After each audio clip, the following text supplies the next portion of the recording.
genes and chance come together to make you what you are. And we're going to represent that here with this kind of obstacle course. So this obstacle course we've got here is representing the process of development. So that's you growing in the womb. And if we imagine you get the start here, which is the start of development, and at the end you either end up right-handed or left-handed. So if with this one individual went through this process of development, I have one individual, yeah, so they might end up left-handed or right-handed. We can't tell at the beginning, but let's see what happens. Let's see. Go down. So we can't actually predict what side it will end up with. This one ended up on the left, so this individual ended up, let's say, left-handed. But if we have somebody else with exactly the same genetics, they might turn out differently. So this person ends up right-handed. We can do a few more, and we can do a few more. Oh, yeah. We'll see what happens. Nice and easy. Okay, so in this case, even though everybody here has the same genetics, has got the same obstacle course, a lot more turned out right-handed than turned out left-handed. So on average in the population, 90% of people are right-handed, only 10% of people are left-handed. And so the genetics works a bit like this. So your genes set up a probability, but they don't determine exactly how you're going to end out. No, they don't. You know, we might think about something as normal or something as not normal, but that's really not the way it is. Yeah, you've got two outcomes here. One of them is more probable than the other one. You can't say that being right-handed is normal and being left-handed is abnormal. No, but there's other things that have similar genetics to this, and one of those is sexual preference. So usually men are attracted to women, and women are attracted to men, but sometimes it's not that way. And the genetics actually is very, very similar. The percentage is very similar. And we have a similar situation that the genes determine the shape of this obstacle course, and sometimes it'll go one way, sometimes it'll go the other way. So your genes aren't completely in control. There's a lot of room for chance as well. Yeah. And in fact, in our own bodies, we see the way that having the same genome, for instance, on both sides of your body, can produce slightly different effects. Yes, and you can see an example of that by looking in the mirror. And for this, I will need another volunteer, and I'll need somebody who is very good at staying still. Who can be very, very, very still? So here's somebody who's very nice and still. Yeah, and with a beautiful jumper. Yes, you. What's your name? Cam. Cam, lovely to meet you. So I'm going to ask you to sit your head in your hands, right? I want you to keep your head straight comfortable and looking straight at that camera. Now, we all have quite symmetric faces, don't you think? But there are little asymmetries that we can't even notice most of the time. Those asymmetries are just that kind of chance in development that we just mentioned earlier. So if we look at this picture of Cam, we can see she looks very symmetric, like all of us do, but she probably has some small little asymmetries. So if we just take the left-hand side of Cam's face and flip it over, making a magic mirror image, and then we move that over to the left here of the picture, and we'll do the same thing with the right. So we take the right-hand side and flip it over. Okay, so now keep looking exactly straight. And so you can see here, on the left we have the left-hand side of Cam's face made symmetric, and the right-hand side of her face made symmetric, and they look a bit different, don't they? So it almost looks like Cam is her own identical twin or something. But just look at me without moving your head, just without moving your head. And Alice, without moving your head. Okay, look back at me, and look back at Alice.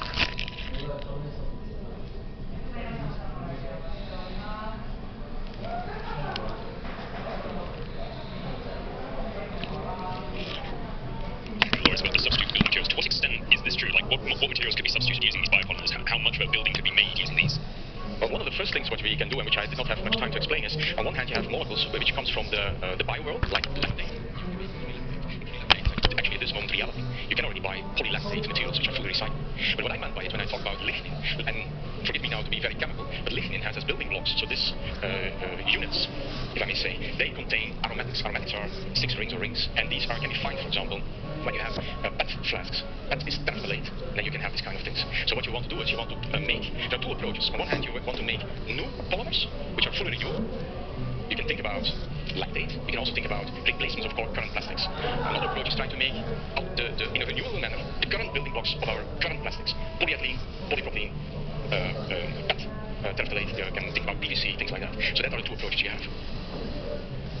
There's a gentleman in front here as well. Share the microphone. It's not a silly question. No silly question. If we convert carbon dioxide to methane, methane, yeah. If we burn methane, we finish up with CO2 again. Yes. So how is that helping? That's a good point, because that's what I want to state is that, first of all, if the CO2 is something which would not originate from this, but comes, for example, from what is coming from the trees or from our nature, then it will recycle, then it's okay. So we will have to have net reduction, and what it brings is that I spoke about, on one hand you want to reduce fossil use, so that you do not, and you try to replace it with renewable electricity, and that means that we will have to introduce other devices, electrical cars, etc. On the other hand, you want to make sure that you have a way to recycle it. What I forgot to tell is that, see, you can make a car and drive on gas, on methane, but think about planes. Currently people are talking about trying to, for example, have planes on electricity going from Amsterdam to London. That will most probably literally fly. But what is also possible, but what's not yet possible is that you would fly from London or Amsterdam to New York, and then you need a fuel. A liquid fuel has a very high energy density, and you can really pack it into a plane. You can bring it into a plane. The batteries currently are not able to do that. A huge, let's say a Dreamliner Boeing, would have to take off the current batteries. It will never take off and bring us to New York. And that means that you have to not make methane, but try to make other fuels out of it. And therefore I'm stating this methane is just an in-between thing. If we can grow the chain, have the glue, carbon after carbon, you make the current fuels of fuels, which allows you then to bring you, for example, in New York. Oh, she was a lady in ships first. Okay. Okay.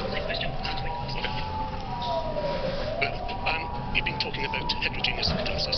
Obviously that's your field. Yes. Are there people doing homogeneous catalysis in similar areas trying to achieve what you're Yes, I think there are, and that's I could have introduced in the beginning, as there are mainly 3 fields in catalysis. homogeneous catalysis. It's bio or enzymatic catalysis. There are the enzymes, for example, in our body. And the third example is the one which I introduced, which is heterogeneous catalysis. Homogeneous catalysts can be used also for these processes. And for example, you can also make polymers out of CO2 with homogeneous catalysts. For example, they make matrices out of CO2. But as I would like to state is, that is not yet the huge volume application of CO2. So we have to find new ways of CO2, and different forms of catalysts can help them to do that. So homogeneous, heterogeneous, and bio. And these three forms together will help us forward to solve this problem. And nobody knows what catalyst actually will be the silver liner or the golden bullet to help us in this transition. Thank you. I'm aware that this event has been incredibly made. There's a lady in the middle there, so I'd like some questions from the women, please. And just a quick reminder, the golden rule of the institution is the only silly question is the question that you don't ask. So please, if you're thinking of something, I'm sure other people are too. Thank you. That was a very interesting talk. The one thing you didn't quite touch on was the energy use in any of these reactions. And obviously there is energy going one way and there's energy gained one way and lost the other. Yes. Comment on that. And the other really silly question is, are you going to be able to take CO2 or carbonic acid out of seawater? Okay, let's start with the first. When I was preparing for this talk, I thought, would I include the energy thing? Because I touched not on the real principle of a catalyst. The catalyst is a substance you have in the reaction medium which will accelerate reaction. What is happening is that it finds an alternative reaction pathway. Actually, what I showed you here, molecules in the air can react. But luckily, we have to say that at this moment, certain molecules do not react here. Otherwise, it would be a rather noxious environment. Because if N2 here in the air would react with O2, oxygen, then we would make this NO. That's not what you want. But what you have here on this plate with the catalyst is finds an alternative pathway to have molecules react. It lowers what we call the activation barrier reaction. And that is what is happening. You need less high temperature to operate a certain reaction to make something possible. But that's one thing. What I also want to say is, I should say CO2 and hydrogen. But hydrogen is an energy-rich molecule. Actually, you use the electricity or the sun or the wind to make that hydrogen. And that hydrogen is the energy carrier to make sure that the CO2 can be reduced, can be converted. So you need to add something to get that possible. So that is your energy consumption. The second part, when you state, well, how do you want to solve the CO2? Well, there are two things. First you say about the sea, but let's start by the air. We, as human beings, have accepted that now we have wastewater treatment plants. And we clean, and we make sure that the water is cleaned up, etc. Luckily, because if you would in the Middle Ages, you would have cholera and all these diseases. Now we don't talk, at least not in our developed countries. We will have to develop a kind of wastewater treatment system for the air. And that will be not easy, because it means you will have to be able to make a kind of vacuum cleaner which brings CO2 out of the air and concentrate it first. And then you can convert it. Now that also means that you have to do that also for the sea, because one of the things is that you have the CO2 rise has a problem for level of the sea, which is increasing, temperature increase, ice cap melting. But in other aspects, it's acidification. The sea becomes more acidic. It will have a lot of effect on our fishes or on our life in the sea. So how do we deal with that? And that is something we will have to also resolve. So we will have to make a kind of wastewater treatment plant, therefore I use that word, to try to make sure that we also clean up that. So we have a rather, the new generations have a lot to do. We will have to make sure that we are getting rid of these micro and nanoplastics. We will have to make sure that we are able to make our pH of the sea again in balance. And that all has to be done. And it's also fair to say that catalysis is just a part of the solution. I mentioned several times legislation.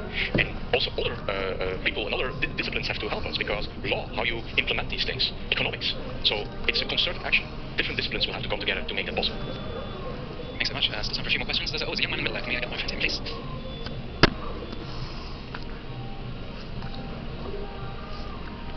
Would it be possible to, using the right catalyst, combine lots of carbon dioxide molecules together to get the right polymers we need directly, just by connecting them one by one? If we can combine this together with this glue, and we make a kind of new catalyst material where we can cut and paste the molecules, we can maybe convert right away CO2 towards a polymer. And I'm optimistic that it will work, at least to some extent. And the reason why I'm saying is becauseマイネオのコミュニティサイトのマイネオを毎日見てるんですけども、すごく視野が広がって面白いなっていうふうに思います。繋がりづらいけどとか Q&A のコーナーとかもありますので、詳しい方がもう結構早い段階で答えを返してくれるので、サポートセンター以上にユーザーがサポートしてるみたいな感じが私はあると思います。いっぱい詳しい方から教えてもらったりとか、実際その情報をもとに記者にこうしたりもしてます。通信情報とか携帯のこと以外の日常のことも載ってて、やっぱり一日に何回も見てしまいますね。でその中でもやっぱり日常で自分で楽しいことや嬉しいことがあると書き込んでしまったりして。極端に言ってしまえば、マイネオがあるからマイネオを契約してるみたいな感じになってしまっていて、携帯の元々の会社では得られないサービスがいろいろ得られるなというふうに思って今まで本当に大満足です。だからマイネオは満足度ナンバーワン。マイネオのリアルで検索。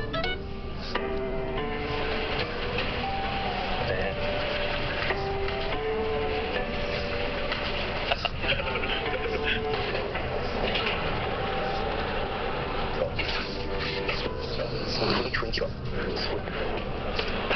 なんかすごい。わ、すごい。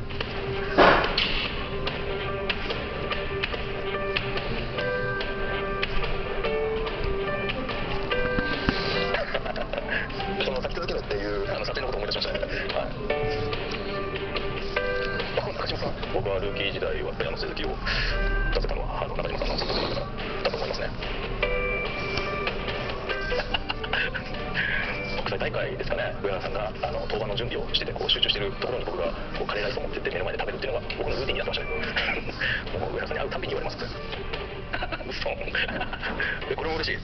息子にダイヤのエースモデルのグラブを買いましたよく自分が言ったなっていう気はしますけどね。1年目のインタビューなんか見てると1年目からこんな生意気なことよく言ってたなと思うんですけど、これに関してはいいこと言ったと思います温度さんと話すとなんか落ち着くというか、温度さんというおじいちゃんですねはい。で本当ですか、江川さん書いてくれたんですか。深いな、やっぱり深いな。淳君とも付き合い長いですけど、僕の登場曲も作ってくれて、その曲が流れると、しっかりこうスイッチが入るっていう、穂積君めちゃくちゃ嬉しい。追いかけない人たちばかりからいつもの仲間かなって一瞬思ったんですけど、全然違う、びっくりした。熱い立花選手のコーチですけど、同世代で戦っていきたいですね。吉本はちっちゃい時から見てるからな、大野木によく遊んだりしたので、同じ舞台に、彼が来てやっぱりいろいろこう思い出すことあるんじゃないですかね。対戦したいですね。クルクさんと投げ合うことでこうレベルアップできたという思いがありますね。僕は東尾さんの200勝のボールもらってるので、それを200勝した時はそのボールを監督にもちろん忘れてません。そのつもりで投げてます。多分できるまだまだできるってこう言ってて、松田さんの言葉がすごく励みになってますね。はい、本当に僕のことを気にかけてくれて、はい、すごく感謝してます。はい、まだまだ投げ続けろっていうことだと思うので、みんなの思いに応えたいと、はい、改めて強く思いましたね。